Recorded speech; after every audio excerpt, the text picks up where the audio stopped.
pinakataas na pagdaig, paghimaya, pagsimba, pasalamat sa ato buhi nga Ginoong Kristo lamang. Dobling pagtahod sa ato mahal na pastor, parents in the Lord, mahal na pastor Willie Estrada Almeida, o beloved assistant pastor Linasy Almeida. O welcome sa ato beloved Tet Analisa Smith. Salamat, welcome to this church, Cebu Outreach. Now, pasalamatan ako nga ato buhay nga Ginoong Kristo kay hangtod karon gunitan paghihapon ko niya. Na-save ako 1991 kadtong first crusade diri sa Cebu. Ako usa ka doktor, dili pagpahambog, dili pasigarbo. I was a physician of no value. Ingon pa sa Bible. Na ako'y sakit na chronic tonsillitis.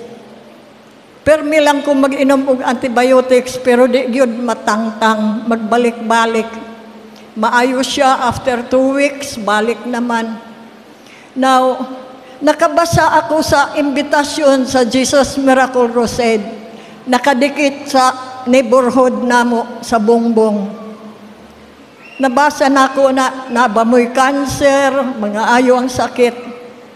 Ingon ko, ako usa ka doktor, ang doktor dili makaayo ka. Ang ihatag mga palliative lang, supportive measures, di gyud makatangtang og cancer. Now, sugod ni adto krusada man sa Cebu Coliseum, ni attend ako. Pagtawag altar call, kinsay mudawat sa Ginoo, dagan ko dito sa front. Ang Coliseum aramang kadako dito ko sa luyo. Pero pag ingon sa preacher, kinsay mo dawat sa Ginoo, nidagan ko sa front, nidawat yun ko sa buhay nga Dios. After a few days, nidawat sa kog bautismo. Now during the time ang ako tonsillitis sige paghihapon. Pero after pagdawat na kog bautismo sa tubig sa pangalan sa ato buhi nga Ginoong Kristo, ang ako chronic tonsillitis giayo. Sukad ni adto, wa na ko makainom og tambal.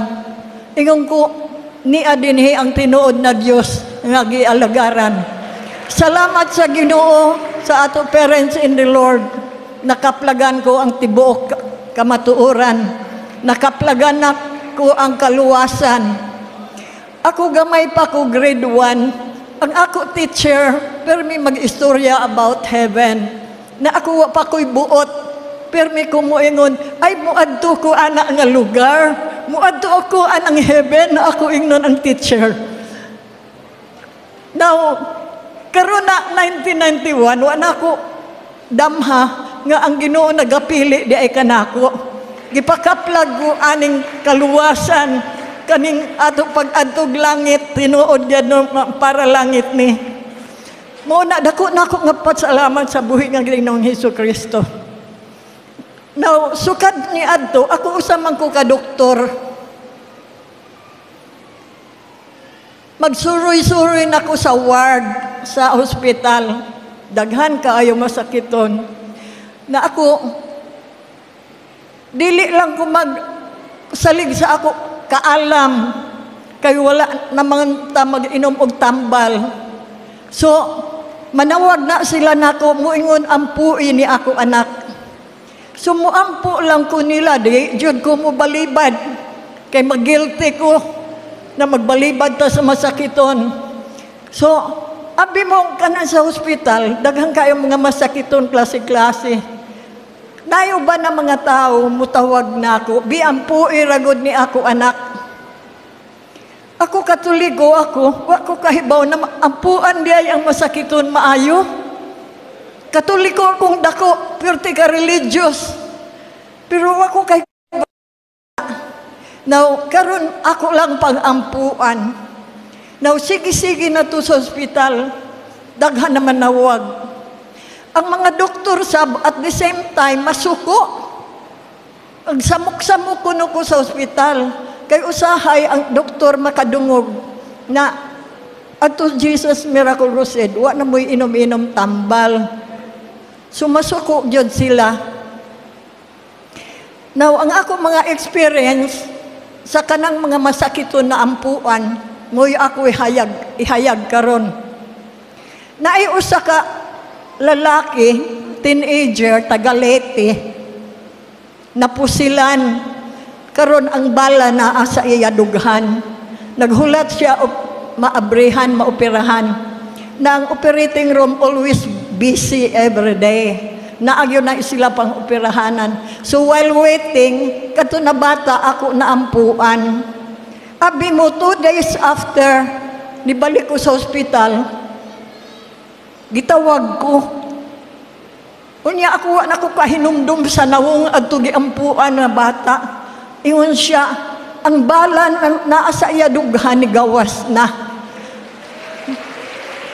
Salamat kaayo sa Ginoo, glory to God. Dili ako ang mag-ayo ang Ginoo.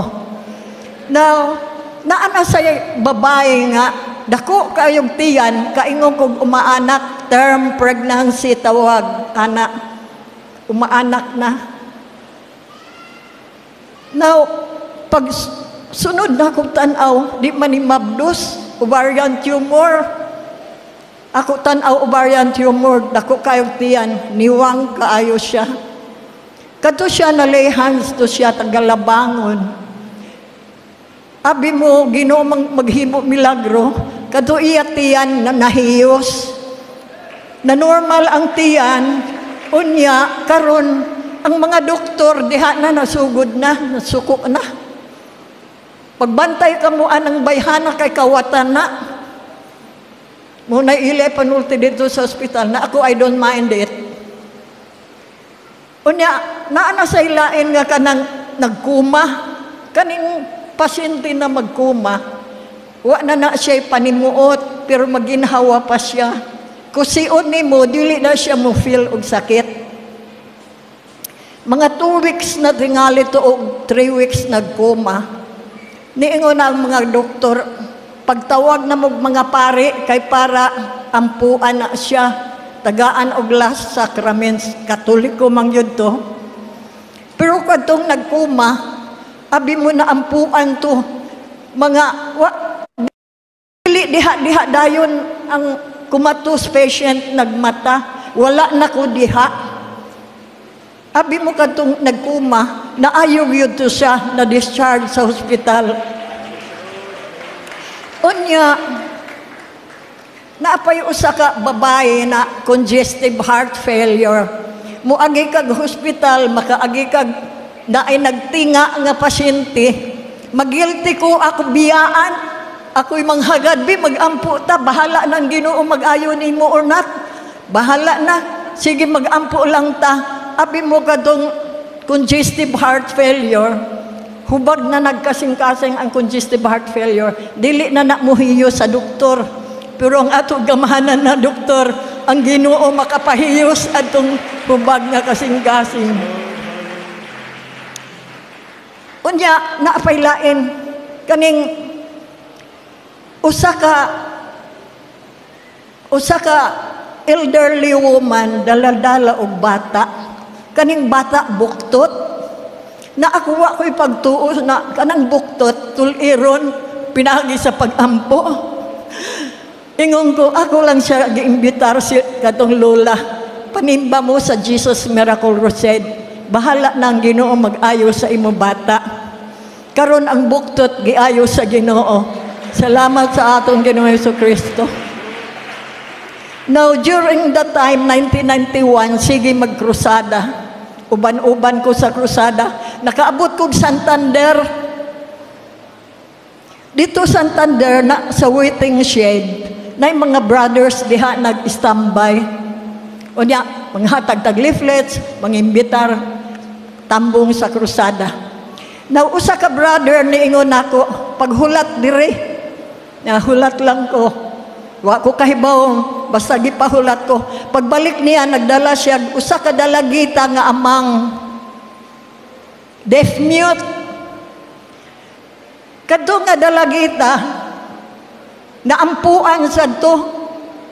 Unya, right then and there, nakasulti gyud siya. Grabe nga milagro sa Ginoo. Kaning mga pag-ampo tungod sa ato parents in the Lord. Wa gyud koy gahom mag-ayo og mga masakiton. Tabang sa Ginoo, gipakita ko sa mga milagro sa Ginoo. Gikumbinsi ako sa Ginoo nga usa ka doktor, I cannot do that. Physician of no value gyud ko. Salamat sa Ginoo. Ang ato Ginoong Ginoong Kristo, my greatest physician on earth. Tanan dungog himaya, pasalamat sa ato buhi nga Ginoong Kristo lamang.